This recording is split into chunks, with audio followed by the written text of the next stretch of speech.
Okay, very good. So good morning from my side as well. Like I said, my name is Simo Säynevirta, and I'm heading ABB's Green Electrification 2035 mission ecosystem. And Green Electrification is ABB's so-called Veturi program, where we develop fundamental platform technologies that enable the transition to green electricity-based sustainable energy system, and then develop these solutions together, deploy the solutions together with our partner ecosystem. And today I'm going to talk about hydrogen economy, the Finnish prospects of it, and then what are the industrial needs when this transition occurs.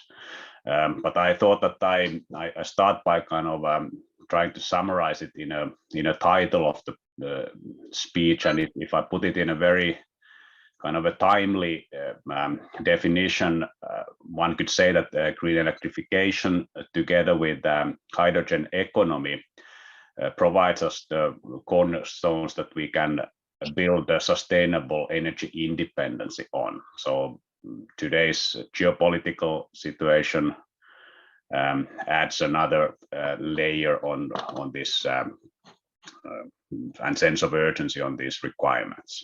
But if you look at kind of a little bit of a background, what is really the big picture, what we have behind here?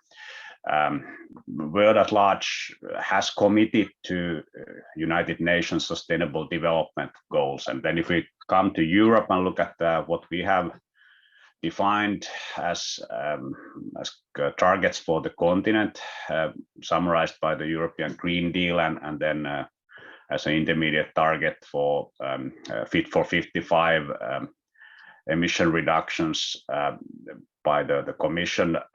We want to make the continent carbon neutral by 2050, and then accelerate the development so that the emissions are reduced by over 55% by 2030 already. And now one could add to this what are the needs to decarbonize and cut the dependency on particularly Russian fossil energy in Europe. So it adds accelerator on this development and a need to make rapid transition. On the national level, if we look at what's our targets, as we all know, climate neutrality by 2035, and then at the same time we want to build an economy where we have a high value add based on innovation. At the same time, adding kind of importance of research and development investments. In this context now, ABB as an example is driving these developments together with partners, so working together to help achieving these overall targets. So that's kind of where we are coming from, and this of course gives a context of having also from business point of view a good opportunity arising for innovative developments in this context. But then if you look at a couple of IEA data behind, what is interesting is that this transition is going to impact quite heavily the energy related business at large. And here the picture shows the international energy related commodity trade on a global scale. And if we just followed the announced pledges scenario, one could say that there is not a very big movement visible. One caveat here is that the data here is from 2020, 2021 published IEA report, and there is now already additional pledges that have been made. So this picture is not quite the same still, but overall, kind of, if we follow the track that we have been on, fossil energy related commodities would still in 2050 constitute majority of the global trade, and the size of this global trade would be the same as it is currently, $1.5 trillion per annum. But then if we were able to, and as we must be able to transition the world to be on a sustainable pathway, and essentially if we were to accomplish the net zero scenario, so that at world scale by 2050 we would reach a net zero emissions, this would then totally transform the energy related resource trade internationally. So what we would have as a majority of the trade would be the critical minerals needed for the technologies that we are talking about here, particularly electrification related or needed minerals for that trade. And recently there has been some debate also here nationally. Would we have enough of these minerals to be sustainable? But then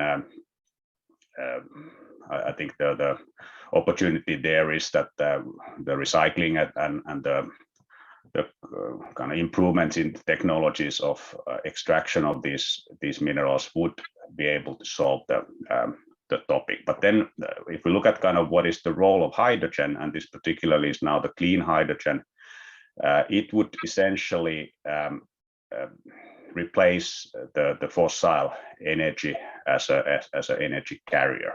We would still have some 15% or what is it, 17% fossil materials in the global trade, but the majority would be hydrogen and critical minerals. The other thing is that this trade would be smaller than today, and that is due to that we replace the fossil energy, which is globally traded, by electricity that is actually not traded to that extent globally. So the energy system would essentially decentralize, and the consumption of energy would be co-located with the generation of renewable electricity. So what does it then mean for business opportunities in the technology side? And here is another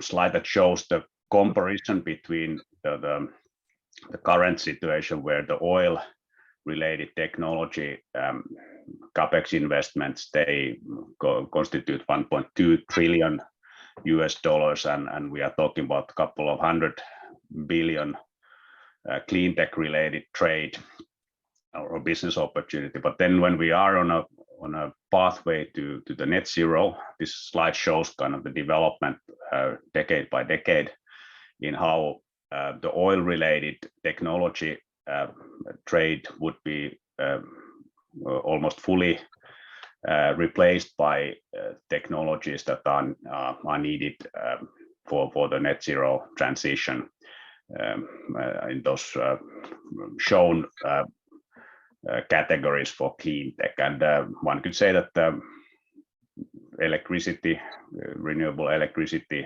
related, electrochemical related technologies, they will dominate in this clean world. And that of course then gives a huge opportunity for a country like Finland and the players that we have who are highly advanced in the clean tech development and deployment, and one could say that the business opportunity is there almost limitless. So $3 trillion per annum from now to 2050. Let's then zoom into Finland. So why is Finland an interesting place? Why, for instance, ABB as a company develops these green electrification related technologies in Finland? To put it very, very kind of simplest terms, is that Finland is going to be a forerunner in this transition, and also be in a position where we have to address the side effects of this transition earlier than many other countries. So this is the picture at the bottom out of our government study on what are the impacts of making Finland carbon neutral by 2035 in respect to the Finnish electricity system. And if we started on 2020, look at the reference year, we had some 2 gigawatts worth of power generation capacity coming out of renewable, uncontrollable sources. So this doesn't now include the water power, but it has the wind and solar components in it. And then if we transition and we basically make the current industrial base carbon neutral by 2035, it would require a lot more electricity, first of all. So the electricity capacity and demand would be doubled roughly from the 2020 baseline. And then the growth would come essentially out of solar and wind power generation. So we would have, instead of 2 gigawatts, we would have 21 gigawatts of renewable, uncontrollable power in the system, and then the current base load or controllable capacity, it would be on the same level as today in this scenario. And what that then impacts is that, of course, we have a lot more dynamics in the system, because the power balance would fluctuate very much. We would have also related price, electricity price phenomena in the system. So within the same day, you could have a very expensive quarter of hours, and then hours or quarters where you have essentially close to free electricity. And then what that then means is that you have to be able to balance that power with linking of the other sectors. And now this means electrification of heat, using heat pumps, for instance. It means linking the various gas and other power to X sectors, and then essentially hydrogen is there as a middleman linking this together. But the other aspect is that it really puts a lot of requirement on how do we manage the system in real time, because the power balance has to be achieved on every second, on a fraction of a second, and then we have, instead of a previous kind of centralized control scheme, we have a highly distributed system which we have to manage. It creates a need for new methods where we combine the wireless ICT technologies together with autonomous capabilities of these control systems. And what we must, of course, keep in a close eye on is that the cybersecurity and resilience aspects are at any point of time covered. So if you kind of looking for what are the needs for research in addition to kind of fundamental research on the component technologies, we need, and one key kind of differentiator for Finnish ecosystem would be the management of this real-time sector coupling. So that's kind of a backdrop why ABB is in Finland and why we develop things here. But then if we look at kind of what is current situation, then this is a kind of an eye-opening slide for many. Finland is actually in a very good cost position when it comes to producing clean hydrogen in large amounts. So this is the latest data from Bloomberg NEF regarding the power purchase agreement pricing, what has been in Europe. And for onshore wind and solar, for onshore wind, we are the number 2 most cost competitive country after Sweden.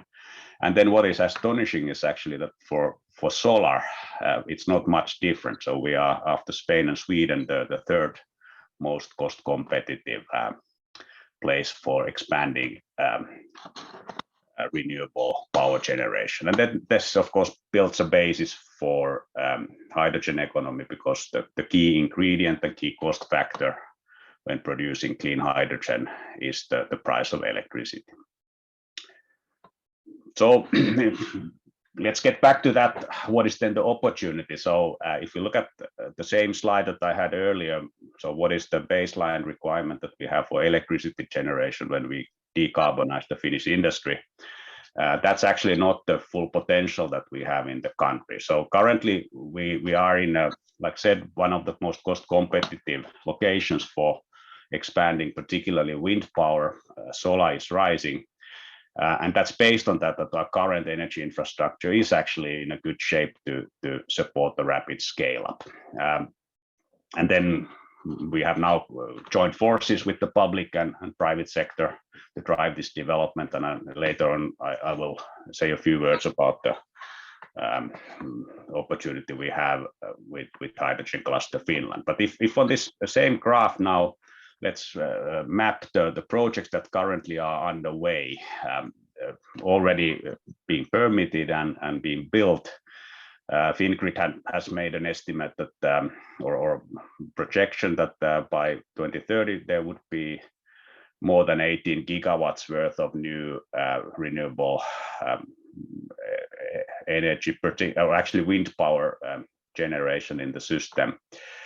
And then by 2035, it would be over 30. Some say that it actually could be already by 2030 on that level. And then if you map on the same scale the full potential of what are the inquiries that Fingrid has for new renewable generation to be connected to the grid, those growth potential, what we have of actual inquiries of real concrete projects, they amount to over 150 gigawatts. And it goes basically off the chart here in the scale of it. We have 40 gigawatts here, so it would be somewhere very much above the boundary of the slide here. And what that then gives us is that actually for hydrogen economy, this positions Finland in a very nice position. So this is a joint study that Fingrid and Gasgrid are doing as part of one of our co-innovation projects, project called Hyksel, where they have estimated that what would be the opportunity for clean hydrogen production in Finland, and then what we could do with it. And then when you kind of put it in perspective, this would mean that now in Repower EU, when there is a target of producing domestically in Europe 10 million tons of hydrogen per annum, this capacity would be close to that, so 8 to 10 million tons could be produced in Finland. So essentially Finland could offer a very significant potential to satisfy European need for clean hydrogen, clean energy, based on the resources we have. So what do we then need to do? Kind of, what does this change lead to? To put it in very kind of simplistic terms, what used to be quite easy to understand and kind of separate value streams and flows and different industries, which we could manage, but at the same time there were a lot of energy-related waste in those value streams.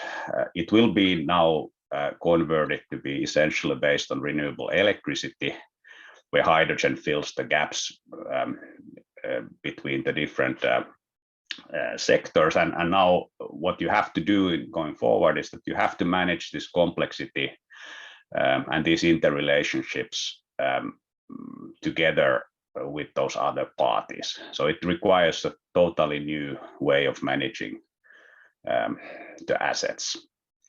And that's a lot of requirement, particularly for the digital related technologies and new management processes. So you no more kind of are just minding your own business, but you would be offering, for instance, resilience services towards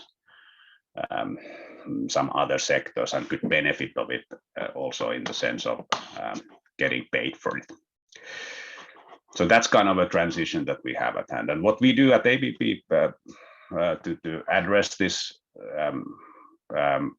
opportunity is that we're developing the underlying platform technologies that allow us the optimized conversion of renewable electricity to motion to other forms such as hydrogen, and then we concentrate on management of the system level energy efficiency and reliability topics. So how do we control these systems with the help of new methods in such a way that we can retain the resilience, but at the same time optimize the overall systemic efficiencies.